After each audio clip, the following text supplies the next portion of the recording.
Radio Company presents another adventure with the Stanley Jones, the man, the mission, and the messages, how to live fully, starting right now and forever.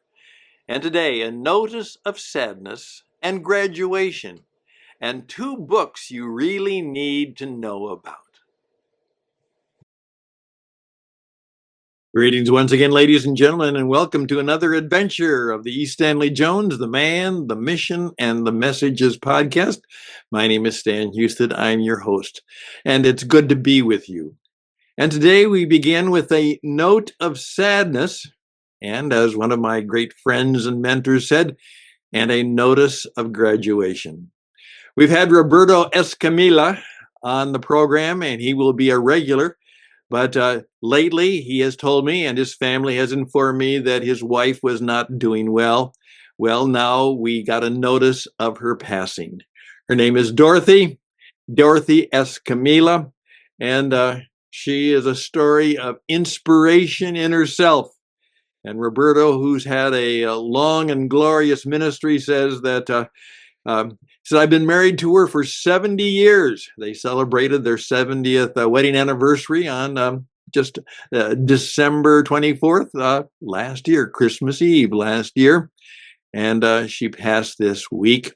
And I just wanted you, those of you who know, you can check with local and other sources, but there will be a service of graduation.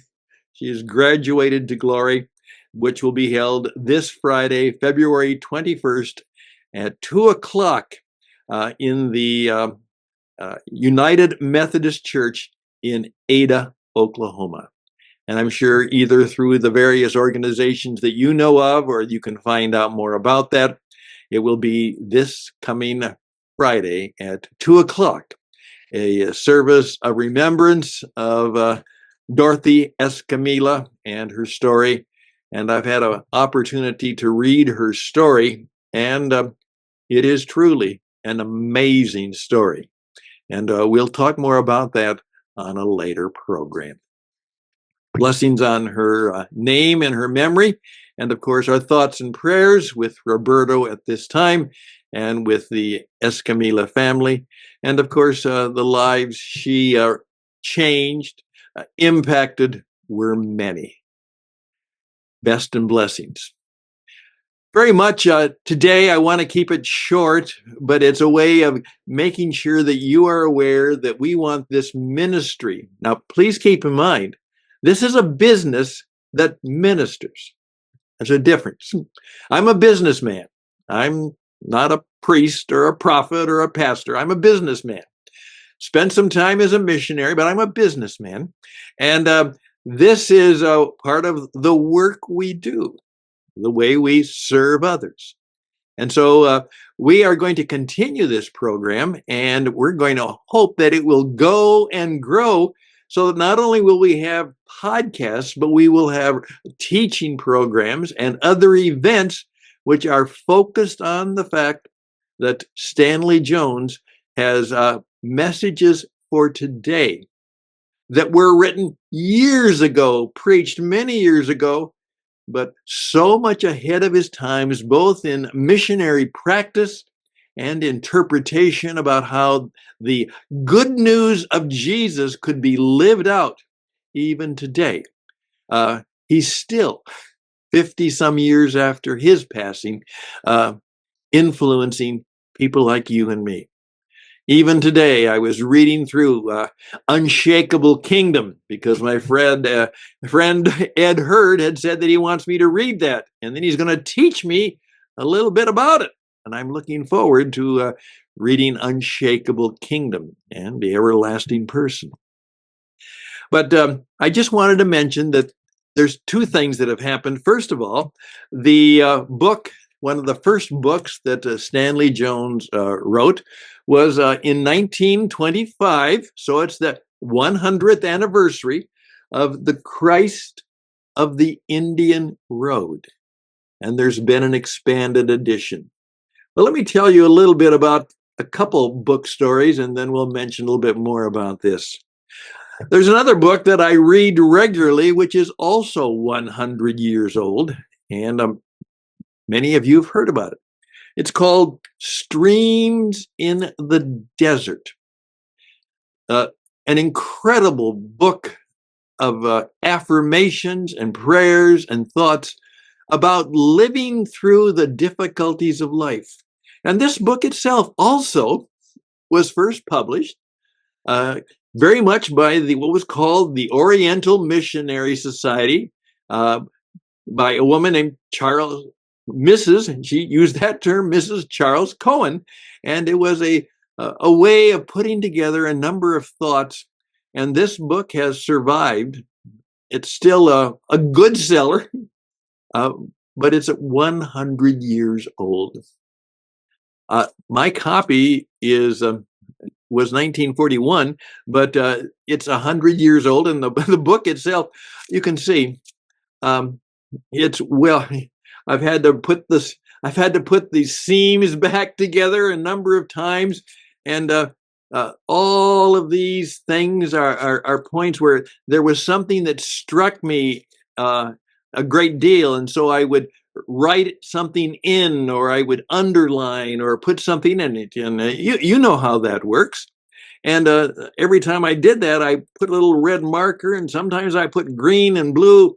But this is still a book that I read regularly, though I think I've read it many, many, many times. But it always seems to be a book of encouragement to me, particularly in the difficult times, when you're in the desert part of life, which a lot of us are going through. Streams in the Desert is 100 years old this year, and it's still fully alive. It's an alive book, and we very much appreciate it. And I have some visions of bringing some voice to it, which is very much a possibility now through the new modern radio technology of making things like that happen.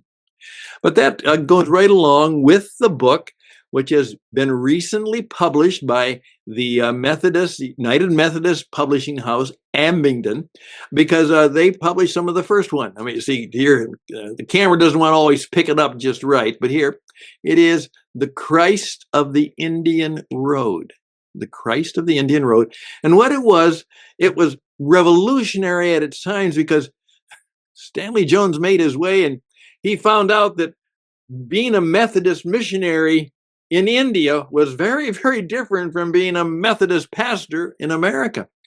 And how he learned to not go as a foreign missionary trying to impose Western and Christian values on the people of India, but how he could begin to reach people, not through the Christian religion, or certainly the Western civilization that the Christian religion was primarily involved in, but that there was Christ, Jesus, was in India, on the Indian road, and his job was to present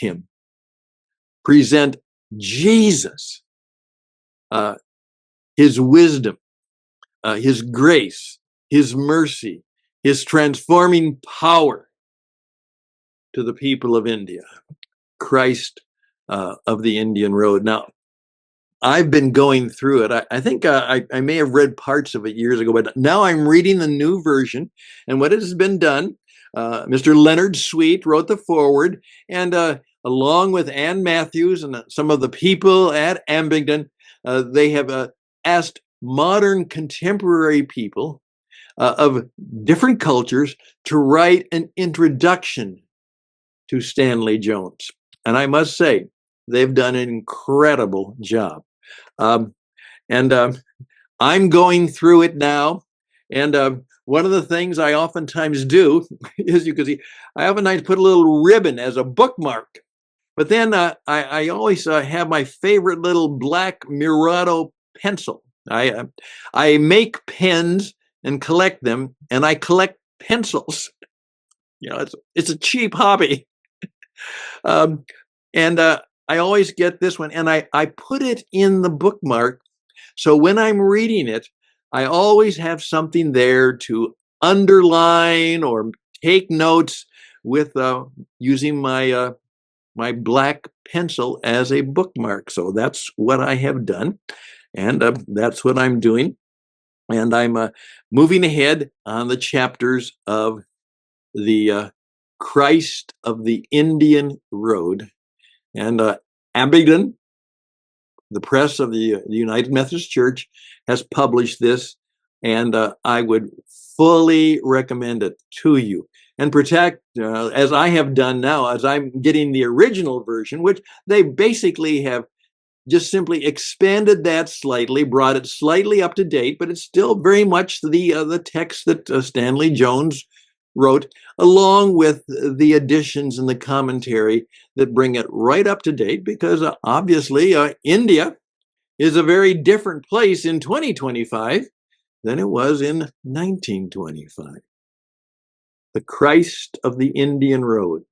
I recommend it soundly and thoroughly to you, and we'll be talking more about that. Well, that's it for today. We are in challenging times. None of this would have surprised Stanley Jones. Remember, if you read his story, and I've read the wonderful biography by Robert Tuttle, which really, again, a must-read book about the life. That was not a safe place. Not at all. In the midst of uprisings and nationalist uprisings, and then, of course, war, plus the constant disease and the tropical things that would afflict people, and obviously living in a difficult foreign culture. The life of Stanley Jones, and talk about a hero. He had a woman named Mabel who was his partner, and probably, as some would say, every bit as significant to the story of Stanley Jones would be Mabel. And as Roberto would probably say, and every bit as significant to the story of Roberto is, of course, Dorothy. God uses men and women. He uses people of all ages and stages. And my prayer, as I'm very much kind of coming to my burning bush year, is that that he will find that there is still an encore project, no matter what your age and stage. As I've challenged people, if you can find the word retire in the Bible, I'll give you $10,000. And of course, that's a very safe bet because it's not there. Jesus said, go into all the world and retire. No. And if you are retired, you know that that's not an indictment of you. It's simply a way of saying that God probably has an encore project. And that's part of the work we like to do, helping people who now retired from maybe corporate life or the life of business to find that God, just as Stanley Jones, to the very end, lived out some of his finest work in the encore stage of his life. Thank you for your time. Best and blessings. Please reach out to me. I'm grateful for your help. If you'd like to know how you can help me sponsor the program, please reach out to me. StanHouston@gmail.com. StanHouston@gmail.com. All the best and blessings to you.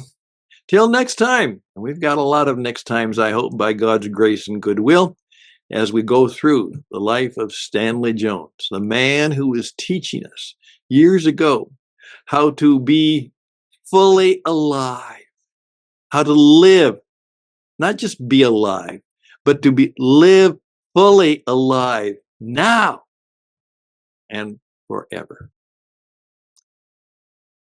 Peace be with you. Jesus indeed is Lord. He is Lord indeed. Bye for now.